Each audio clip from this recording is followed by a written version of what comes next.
What's the meaning of arbitrage?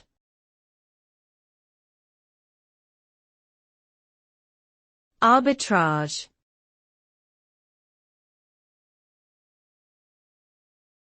Arbitrage.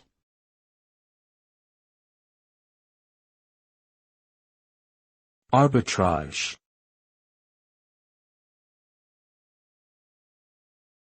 Arbitrage.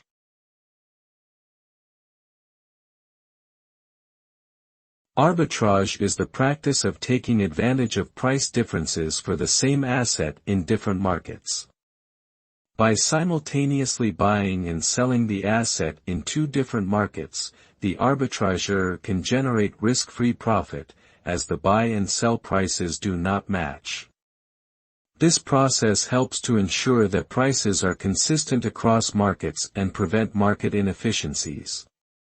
In conclusion, arbitrage allows traders to exploit market discrepancies between different geographical regions or financial instruments and make a profit with minimal risk.